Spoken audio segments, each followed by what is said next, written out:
I just decided to make a series on this. Um, I wanna make a go this YouTube streaming thing, and whether I like it or not, depression's a huge part of who I am, and it's already affected my ability to stream because I didn't want to show that side of me. But it's a huge part of who I am, and everything. I mean, it's a part about why I go as Rockma instead of Richard to a lot of people. It's why I have the defense mechanisms I come up with, and it's why I have that Rockma Romac Richard paradigm in my head. And I'm gonna be learning about this shit and just researching and just kind of comparing what people are saying to my experiences, and fuck it, right? I mean, I might as well show you guys what I'm seeing. If I'm learning, if I feel like something's bullshit, or if I feel like something's spot on, you know, maybe it's spot on for somebody else. I mean, I'm still learning, and I like to be able to handle this better, to where it's not a major issue in my life anymore. I don't think it'll ever be. I'm sorry, my foot itches. I was just outside, and the mosquitoes got me. I don't know. I just I'm doing the thing. So if you want to come along and learn with me, great. If you don't, that's cool, man. I'll see you in the next video. This is Dr. Jenny Byrne. I'm an adult psychiatrist at Cognitive. So this one caught my eye because I didn't know the title is covered up. Three kinds of depressive episodes. So I didn't know that there were different types of depressive episodes. I always kind of like imagined there was, but I didn't know for sure. Psychiatry of Chapel Hill. And today I wanted to talk with you a little bit about some different kinds of depressive episodes. So first of all, what's a depressive episode? Depressive episode isn't just I had a bad day and tomorrow I'll feel better.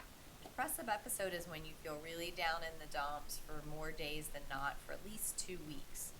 And you typically have other symptoms like... Okay, so that's different.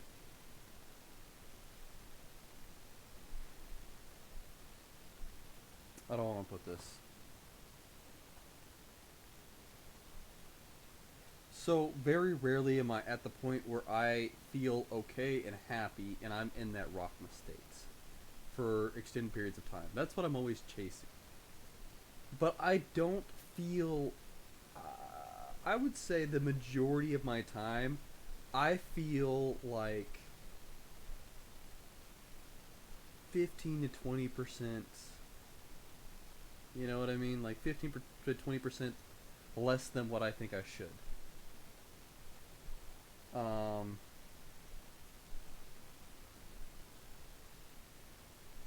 and that goes on for months and even years sometimes. But I mean, what I call a depressive episode is like really fucking bad. Like tears coming down, hard to function, losing control of your ability to keep your I guess cognitive function in the way that you normally should be able to. That's what I consider a depressive episode. We're gonna see what she says, but if somebody's in that state for like 2 weeks, they need to go to a hospital, because like my heart was racing. I was having issues of like, I thought I was gonna pass out at one point. I kept crying for no reason. Like that was what I considered the episode. Like low energy, poor concentration, eating too much or too little, sleeping too much, too little, feeling guilty, hopeless, worthless. These all go together to kind of form what we would call a major depressive episode. It's me all the There time. are different kinds of major depressive episodes. The three that I would talk about today are something that we would call an adjustment disorder. These are kind of the technical terms, or a complicated bereavement, or major depression. So the first kind, adjustment disorder, this is a kind of depression where you are directly responding to an episode in your life, something that has happened to you that was stressful, such as moving, getting divorced, getting a new job, having a child, some sort of very specific episode in your life, and you are reacting to it. And it is taking you more to adjust to this situation than it would someone else. So, again, moving is stressful for everybody, but your reaction is greater than others. You're having a major depressive episode, and it's in the context of adjustment. So sometimes we call. Okay, see, this is what gets me a little annoyed from book smart people. I'm sure she knows way more about depression than I do. Hands down, she is smarter than me in every aspect of this conversation. However, I'm living it. Because I'm living it, my point of view is skewed. And she's saying that, the depression episode comes from a specific thing that's happening in your life that you're taking longer than normal to get over. But for me, depression feels like a it's always there. It's an ever-present thing. It's an aura that surrounds me and is waiting for a chink in my armor, is waiting for its opportunity to come get me. And when I have one of these things happen, like she's talking about, whatever, something that bothers me and takes me a long time to get over, I think that it takes me a long time to get over because of depression.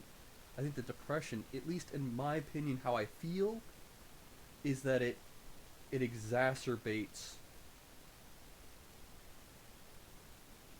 what I would normally feel. I'm not depressed because of this thing happening. I'm taking this thing harder because I'm depressed. That's how it feels. I know it's a small thing, but it's important from the point of view of the person who is depressed. We'll see what she has to say. Call that an adjustment disorder with depressive mood. Another kind of depressive episode you could have would be complicated bereavement.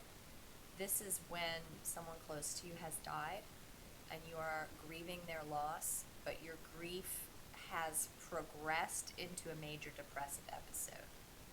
So again, it's normal to be sad, it's normal to have depression when somebody that you love dies. But when it gets into these weeks at a time where you're not functioning at all, you're not getting out of bed, you're not going to work, you feel like dying, maybe you have thoughts of death, this is when it starts to get into a major depressive episode. Okay, but I'm not going to say every person, but it seems that most people who have, in the depressive episodes I'm talking about, the ones that are like hardcore and the ones that I consider episodes, like I genuinely consider myself kind of depressed and kind of a loner or whatever, and I try and live the lifestyle that I want to, that I can have as limited amount of depression as possible. But there are days, there are time periods, usually hours, not days, where your life is completely up. And in that realm, I don't know, man. It's just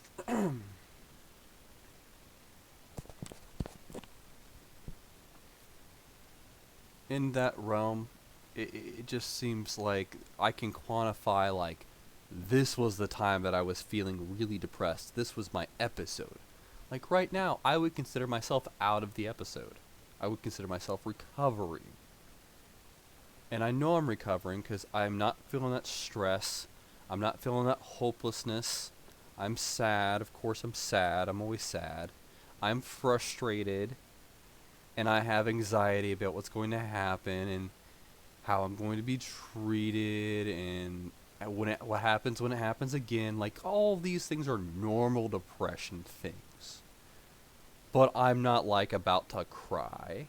I'm not lashing out. I'm not out of control. I don't have a skewed point of view. So I would say that I'm not in an episode. So, so that's kind of a second kind. Then you have your third kind, Streaming. which is where you have major depressive. Huh? I'm streaming. It's a lady talking about the different types of depression episodes.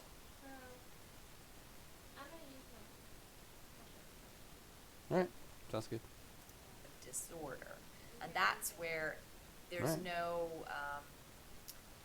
it's not really within the context of an adjustment necessarily, or you're not grieving, but it's really a part of major depressive disorder, which is when you have these depressive episodes, and sometimes they can just come out of the blue, like everything's going fine, your life is good, and all of a sudden this hits you and you don't know why. So I have had this um, with my grandpa. So one of the depressive episodes I had was not when he died, because I kind of just like blocked it out. But I remember years later, I think it was when I graduated college or something, and I just remember like, man, I wish. Oh, he was alive then. No, it was when I got my first job in law enforcement. I thought, man, I wish he could be here for this, and I got real sad about that.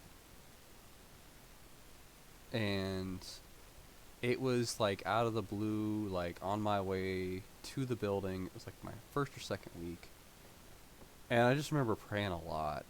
Like every day, I'd pray to God and just like have Him send messages to my grandpa for me, because I had that depressive episode, and I would say it lasted about 2 weeks, like solidly 2 weeks.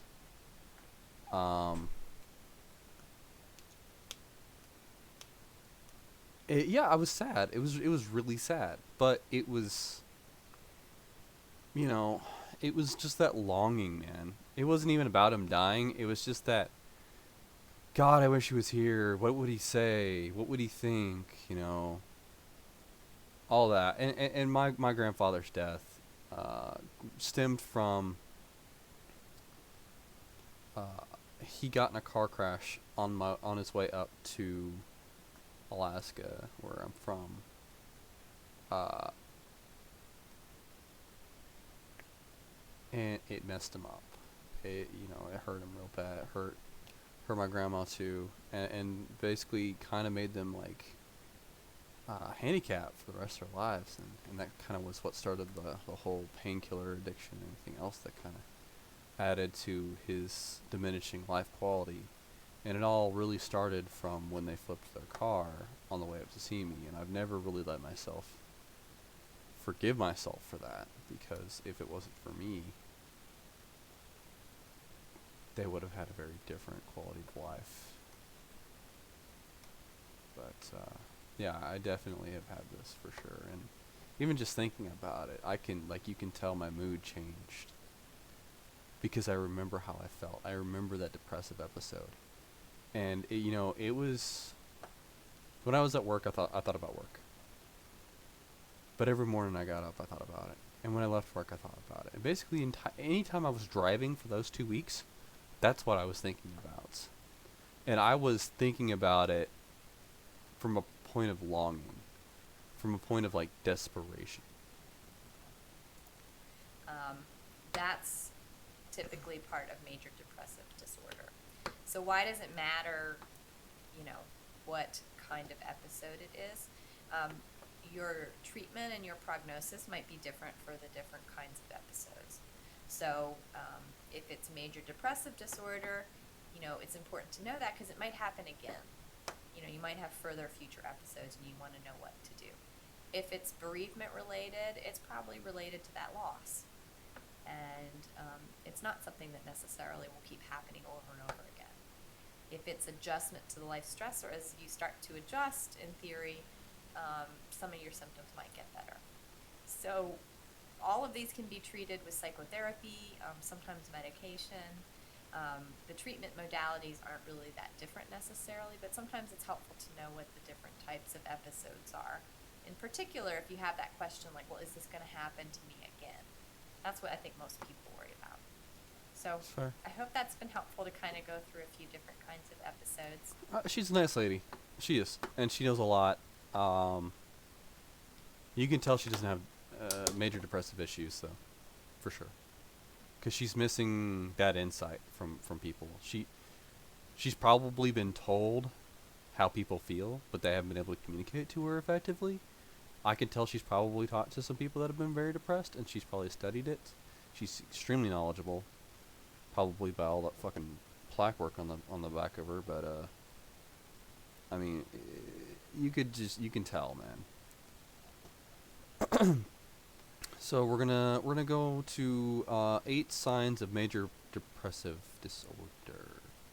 You know what? Actually, we're gonna look at something else. Actually, best foods to eat for depression. We're gonna look up this. Now, the reason we're looking this up is because of how I'm feeling right now. I wonder if you guys can hear that in the. You might be able to hear it very, very little. She's got her fucking music going on in the background. Hopefully that doesn't give me copyright struck, but it is what it is, right? Oh man, that's gonna suck if all of this gets muted because of her music.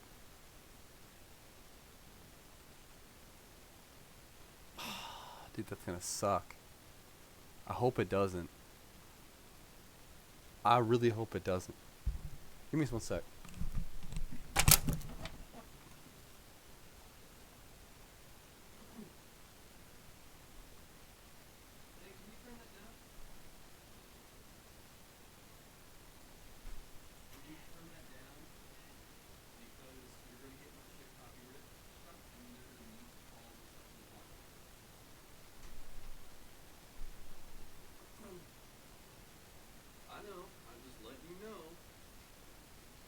I think maybe we could be causing some issues here, and I'd have to completely remake the whole video.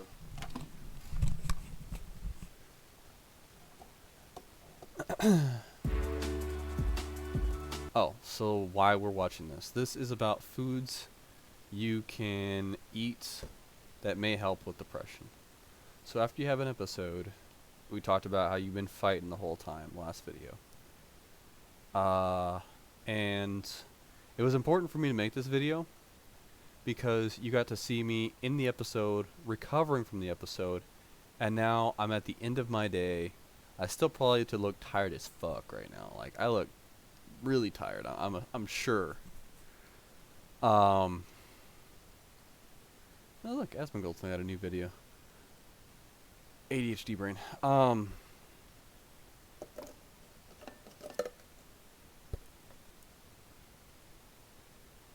What was I saying? Ah, yes. So. Fuck. Fuck. Best foods, yes. You get hungry, man. After, like, fighting yourself all day on that shit. You get super hungry. Like, insanely hungry. After a depressive episode.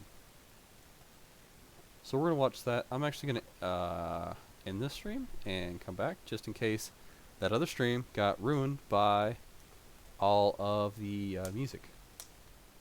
So I can at least have one good video.